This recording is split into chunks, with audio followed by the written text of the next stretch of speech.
Assalamualaikum. Welcome to everybody and welcome to my channel Rebeka English tutorial.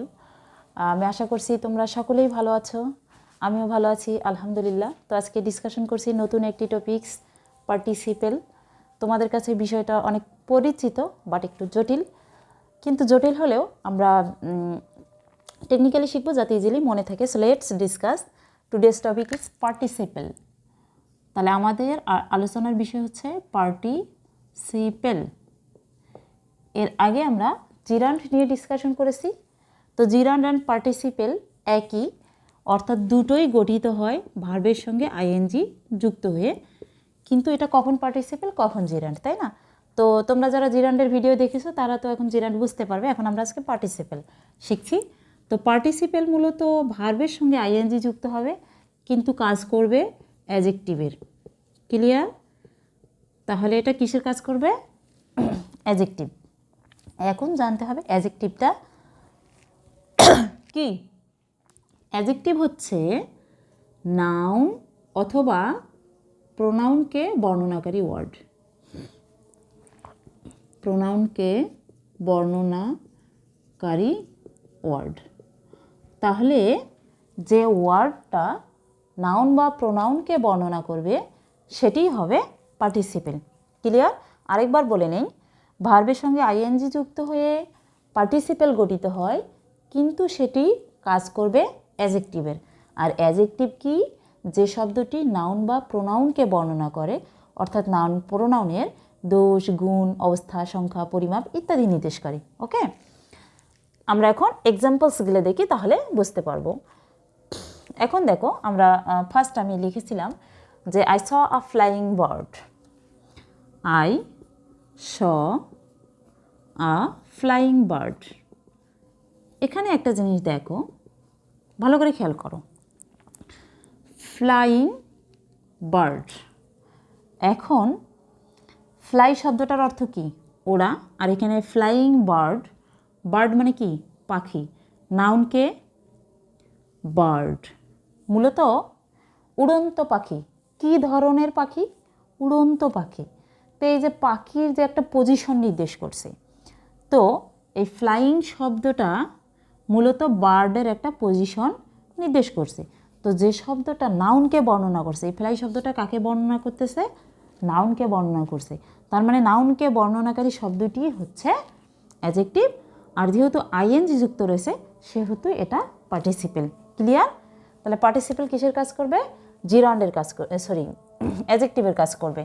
যেমন এখানে লেখা আছে যে a rolling stone gathers no moss. এখানে রোলিং স্টোন বলতে আমরা কি বুঝতেছি?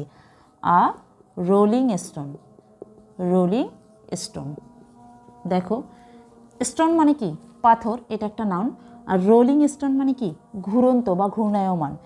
তাহলে দেখো স্টোনের কিন্তু অবস্থা নির্দেশ করতেছে যে স্টোনটা কি স্থির অবস্থায় আছে, না ঘুরতেছে, নাকি বসে আছে। এই যে স্টোনের একটা পজিশন কিন্তু রোলিং শব্দটা নির্দেশ করছে। তো নাউনকে বর্ণনা করেছে, যেহেতু নাউনকে বর্ণনাকারী কোনো শব্দ পার্টিসিপেল, তবে সেটা অফকোর্স কি যুক্ত হবে? আইএনজি যুক্ত হবে। হ্যাঁ, তারপর নেক্সট এক্সাম্পলটা দেখো। Riding a horse he went to a distance place. এই যে riding A horse, he went to a distance place, অর্থাৎ রাইডিং, এখানে রাইড শব্দটা কি? চড়া। এখানে রাইডিং এ হর্স, মূলত হর্সের দোষগুণ অবস্থান যদি প্রকাশ করে তাহলে সেটি হচ্ছে পার্টিসিপেল। একইভাবে hearing the noise, hearing the noise the boy woke up. এই যে হেয়ারিং, শুনে, কি শুনে? দ্য নয়েজ শুনে দ্য বয় ওক আপ। তাহলে মূলত এগুলো হচ্ছে পার্টিসিপেল।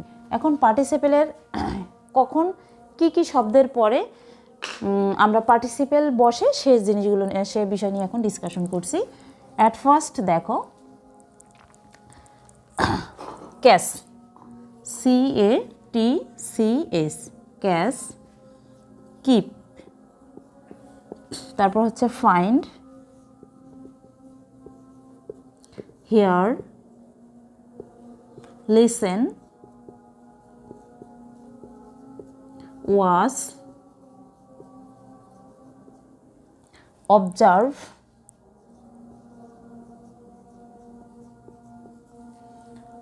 তারপরে দেখো catch, keep, find, here, listen, watch, observe, এই শব্দগুলো ক্যাচ মানে কি ধরা, কিপ রাখা, ফাইন্ড খুঁজে পাওয়া, হিয়ার শোনা, লিসেন মানেও শোনা, ওয়াচ দেখা, অবজার্ভ পর্যবেক্ষণ করা।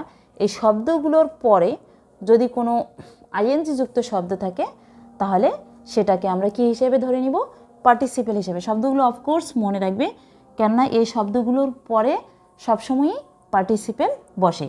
এক্সাম্পলস স্বরূপ আমরা লিখতে পারি যে we found a child crying for its mother. এটা রাজশাহী ইউনিভার্সিটি 21-22 রিসেন্ট প্রশ্ন। দেখো we found a child crying for its mother, তার মানে আমরা এই যে ফাউন্ড, আমরা কি পড়লাম, এই যে ফাইন্ড, এখানে ভার্ব টু আছে, যাই হোক ফাইন্ডে যে কোনো একটা ফর্মে থাকলেই হবে, ফাইন্ড ফাউন্ড থাকলেই হচ্ছে। তাহলে we found a child crying for its mother. এই যে ক্রাইং, এই ক্রাইং শব্দটা মূলত কি পার্টিসিপেল। তাহলে এই শব্দগুলোর পরে যদি আইএনজি থাকে তাহলে সেটি অফকোর্স কি হবে, পার্টিসিপেল হবে। তাহলে পার্টিসিপেলের প্রথম নিয়ম আমরা শিখলাম যে নাউন বা প্রোনাউনকে বর্ণনা করবে যে শব্দটা, সেটাও পার্টিসিপেল। আবার এই ভার্বগুলোর পরে যদি আইএনজি যুক্ত থাকে সেটাও কিন্তু পার্টিসিপেল। এবার আর একটা নিয়ম আমরা শিখব যে কখন পার্টিসিপেল হবে।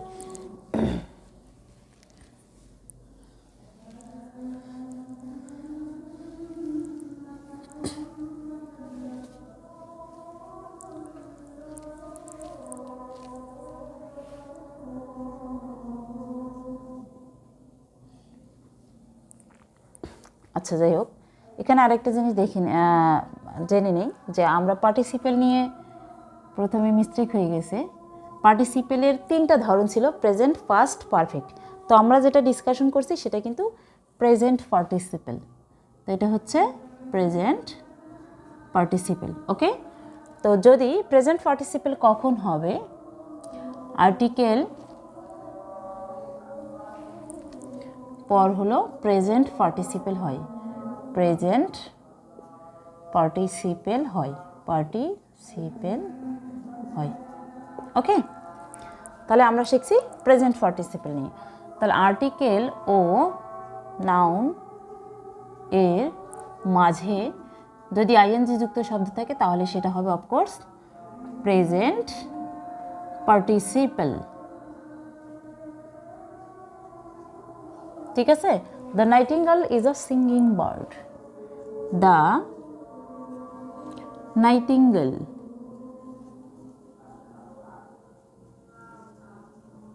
is a singing bird.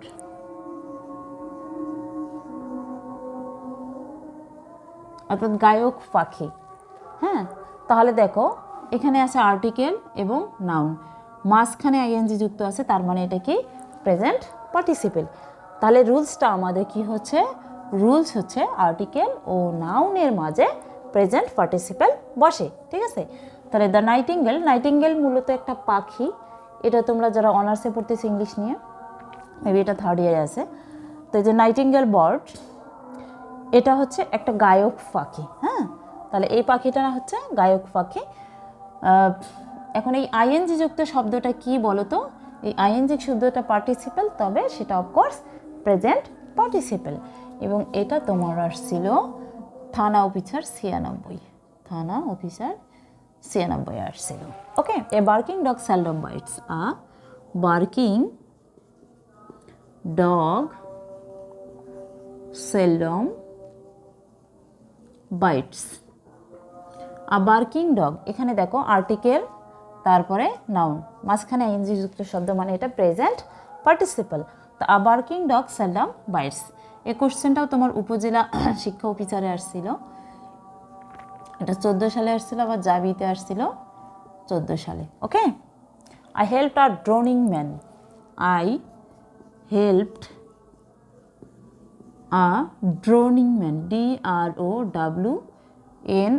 DROWNING, I helped a drowning man, দেখো আর্টিকেল নাউন, মাঝখানে আইএনজি, তার মানে এটা প্রেজেন্ট পার্টিসিপেল। ঠিক আছে, I helped a drowning man, এটা রাজশাহী ইউনিভার্সিটি 13তে আসছিল, 13-14 সেশনে। ওকে, যাই হোক, তাহলে আমরা আজকে প্রেজেন্ট পার্টিসিপেল নিয়ে ডিসকাশন করলাম। তাহলে প্রেজেন্ট পার্টিসিপল চেনার উপায়, অ্যাট ফার্স্ট মূলত প্রথমে পার্টিসিপেল চেনার উপায়, যে প্রেজেন্ট পার্টিসিপেলের ক্ষেত্রে আইএনজি যুক্ত থাকবে, জিরান্ডের ক্ষেত্রেও আইএনজি যুক্ত থাকবে। তবে প্রেজেন্ট পার্টিসিপেলে কি হবে, যে ভার্বের সঙ্গে আইএনজি যুক্ত থাকলেও সে শব্দটি নাউনের কাজ না করে অ্যাডজেক্টিভের কাজ করবে। আর অ্যাডজেক্টিভ হলো নাউনের দোষগুণ অবস্থা সংখ্যা নির্দেশ করে। ক্লিয়ার? তো এখানে আমরা রুলস শিখলাম। এই শব্দগুলো অফকোর্স মনে রাখবে, কেননা এই শব্দগুলোর পরেই প্রেজেন্ট পার্টিসিপেল হয়, এবং আর্টিকেল ও নাউনের মাঝে যদি আইএনজি যুক্ত শব্দ থাকে সেটি প্রেজেন্ট পার্টিসিপেল। তো এই ছিল আজকে আমাদের প্রেজেন্ট পার্টিসিপেলের উপর ডিসকাশন। নেক্সট ক্লাসে আমরা কী নিয়ে ডিসকাশন করব? প্রেজেন্ট পার্টিসিপেলের আরও কিছু নিয়ম আছে, যে আইএনজি যুক্ত থাকবে এবং সেটা প্রেজেন্ট পার্টিসিপেল হবে সেটা নিয়ে, এবং তার সাথে সাথে আমরা ডিসকাশন করব পাস্ট এবং পারফেক্ট পার্টিসিপেল নিয়ে, পাস্ট এবং পারফেক্ট পার্টিসিপেল নিয়ে। ঠিক আছে, তাহলে নেক্সটে আমাদের এটা হচ্ছে আলোচনার টপিকস। তো নেক্সট ভিডিওটি দেখার আমন্ত্রণ রেখে এখানেই শেষ করছি। দেখা হচ্ছে নেক্সট ভিডিওতে। আল্লাহ হাফেজ।